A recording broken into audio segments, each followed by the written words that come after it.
When you're working out, you might not be thinking about things like bone density, but it is something to keep in mind, especially if you have a family history of osteoporosis.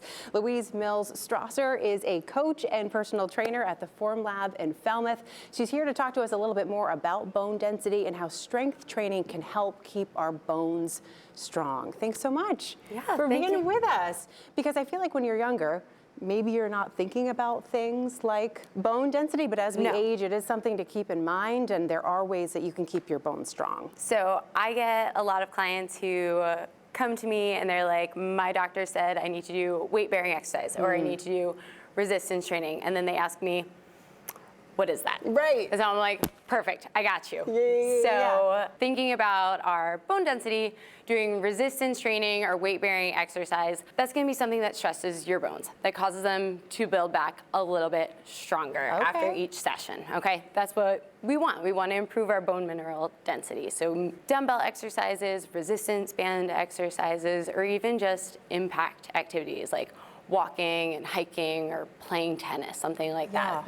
Those are going to stress your bones, and that's going to help them improve the density over time. Over time. Okay, so we do have a few exercises that we can try out that will help. We have 207 producer Erin Tangway back with us here at the Form Lab. So why don't you guys start? Where do you want them to start with the exercises? We're going to start with a couple of dumbbell exercises. So if you're coming into the gym to work out, we're going to focus on a little bit of lower body. So we're gonna start with a deadlift. So thinking about picking things up from the floor, lifting with our legs. So our deadlift is a hinge. So core is nice and strong. You're pushing your hips back and then you're lifting back up. Good. I want you to think of this as a hip dominant movement. So pushing the hips back. Good. Lifting up. Thinking about using your glutes and hamstrings when you're doing your deadlift. All right, what else can you do? We can do some squats. So goblet squat is great, adding that weight up in front. So now keeping your chest up nice and tall. Think hips and knees bending at the same time. Squats are really functional, thinking about getting up and down from a couch, your chair, in and out of your car, standing up like that. Awesome. All right, what else do we got? We can work on some upper body. So let's do some rows. So you can use a bench or a chair, something to lean on here. So thinking about working our upper back. Back is nice and flat. You're going to think squeeze your shoulder blade back. Really functional for our posture, opening doors. And all of these exercises are also going to work your grip strength too, which is really important. Do we have one more for him? We got one more. We're going to do some chest presses. So for this one, I'm going to have you lay on your back. All the way back, you're going to start with those weights up. Shoulder blades are flat against the bench. You're going to press those weights straight up and then bringing them back down. Again, upper body strength, shoulders, and also posture. How often should people be doing these exercises?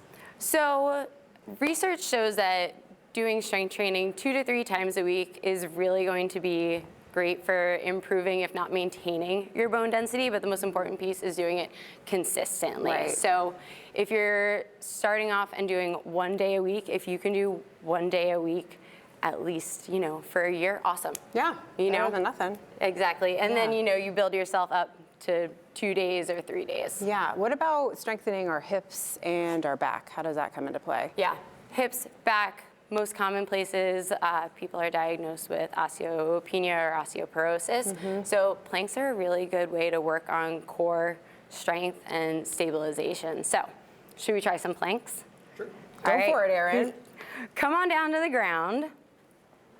So with your plank, you can go high plank, you can go low plank, but we want to think about really bracing through the center. So you're drawing your belly button up and in. Not just the core, but we want to think about squeezing our quads, squeezing our glutes, and staying really solid through those shoulders. All right? You can also challenge these by doing a side plank. So stacking those feet. Good. Hips are, again, up nice and high.